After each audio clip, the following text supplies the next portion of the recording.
Bem-vindos ao Cardio na Conversa. Eu sou a doutora Fernanda Andrade e o tema de hoje é para quem vive ouvindo: Ah, você deve ter pressão baixa. Mas o que é, afinal, pressão baixa? É sinal de saúde? É perigoso? E o que acontece naquele clássico desmaio de calor, fila ou emoção forte, o tal do apagão? Hoje a gente vai falar sobre síndrome vasovagal, pressão baixa, desmaios e quando o coração simplesmente desacelera demais.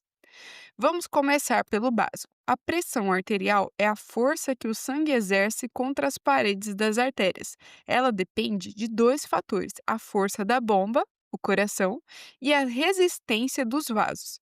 De forma geral, consideramos pressão baixa quando ela está abaixo de 90 por 60 milímetros de mercúrio, ou simplesmente abaixo de 9 por 6. Mas isso não significa necessariamente um problema. Tem gente que vive com 9 por 6 desde sempre e está ótima. O importante é como o corpo reage, se há sintomas ou não. Sintomas comuns: tontura, visão escurecendo, fraqueza, sensação de desmaio, suor frio, palpitação leve, náusea e até confusão mental. Em pessoas saudáveis e assintomáticas, a pressão baixa pode até ser protetora. Mas quando vem acompanhada desses sintomas que eu falei, ela passa a merecer atenção. Um tipo muito comum de queda de pressão é a hipotensão postural ou hipotensão ortostática. Ela acontece quando a pessoa muda de posição, por exemplo, quando levanta rápido da cama e o sangue demora para subir junto. O resultado? Tontura, visão borrada, aquele famoso apagão por alguns segundos. Normalmente, o corpo reage com a resposta automática. Os vasos se contraem, o coração acelera e a pressão se mantém, mas em algumas pessoas esse reflexo é mais lento ou desajustado.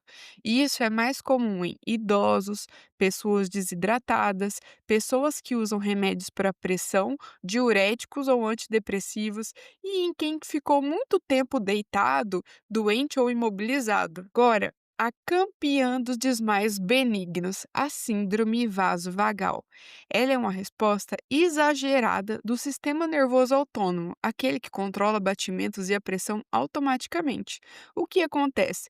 Diante de um gatilho, como calor, dor, medo, emoção, ver sangue, ficar muito tempo em pé, o corpo ativa uma resposta paradoxal. Os vasos se dilatam, o coração desacelera e o sangue deixa de chegar adequadamente ao cérebro. Resultado: o desmaio. É o mecanismo do corpo dizendo: se é para cair, que seja deitado. A boa notícia é que a síndrome vasovagal é, na maioria das vezes, benigna. Depois do episódio, a pressão e o ritmo voltam ao normal, sem sequelas, mas ela pode assustar, especialmente se acontece em público ou de forma repetida. Para entender melhor, imagine que o sistema nervoso autônomo tem dois modos: o modo simpático, aquele que acelera o coração e aumenta a pressão, e o modo parasimpático, que relaxa o coração e reduz a pressão. Na síndrome vasovagal, há inversão súbita. O sistema que deveria manter o corpo desperto, de repente, freia tudo. O coração desacelera, os vasos relaxam e o sangue desce para as pernas. Por isso, a pessoa fica pálida, soa frio, sente calor e apaga. Geralmente, o diagnóstico é clínico, baseado na história e a descrição do episódio, mas em casos duvidosos pode-se fazer um teste da inclinação, chamado Tilt Test, que pode reproduzir a resposta. O acompanhamento deve ser feito de rotina, de preferência com um cardiologista, para descartar outras causas mais graves. Mas vamos lá, nem todo desmaio é vasovagal. Alguns têm origem cardiogênica, ou seja, são causados por doenças do próprio coração, como arritmias, bloqueios cardíacos, cardiomiopatias, doenças valvares, por exemplo, estenose aórtica. Outros têm origem neurológica, como crises epiléticas, AVCs ou até desautonomias mais complexas. E há também síncopes neurogênicas ou por desautonomia, em que o problema está no controle dos nervos autonômicos, o que pode acontecer como doenças de Parkinson, neuropatias e até em algumas síndromes pós-virais. Sim, pós-Covid também entra aqui. Por isso, a avaliação médica é essencial. O desmaio pode ser apenas uma reação benigna, mas também pode ser o primeiro sinal de algo mais sério. Na maioria dos casos, especialmente na síndrome vasovagal e na hipotensão postural, o tratamento é não medicamentoso. Então, primeiro, beba água suficiente, cerca de 2 a 3 litros por dia e até mais em dias mais quentes. A hipovolemia, quer dizer, a falta de volume, é um dos grandes gatilhos do desmaio. Para quem tem pressão naturalmente baixa, aumentar levemente o sal, claro que é sobre orientação médica, hein, pessoal, pode ajudar a manter esse volume circulante. Outras coisas é evitar longos períodos em pé parado. Se não tiver jeito, movimente as pernas, contrai o músculo da panturrilha, isso ajuda o sangue a subir de volta. Também podemos fazer uso daquelas meias elásticas de compressão, que reduzem o acúmulo de sangue nas pernas, que pode ajudar diminuindo os sintomas.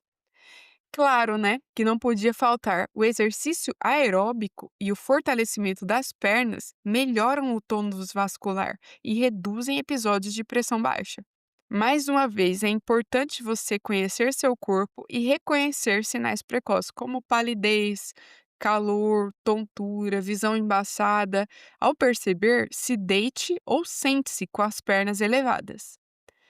Sempre procure se alimentar bem, evitar jejum prolongado, evite privação de sono, isso aumenta o risco de crises.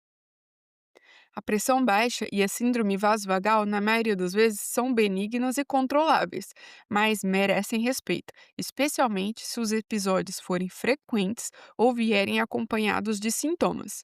O diagnóstico e o acompanhamento devem ser feitos de rotina e, de preferência, com um cardiologista. Na maior parte das vezes, o tratamento envolve conhecimento e prevenção, não remédio. É aprender a escutar o seu corpo antes que ele precise te desligar para te proteger. Esse foi o Cardio na Conversa e eu sou a doutora Fernanda Andrade. Espero você no próximo episódio. Compartilhe esse episódio com quem vive dizendo que tem pressão baixa. E lembre-se, o coração sempre fala. A questão é: você está disposto a ouvir?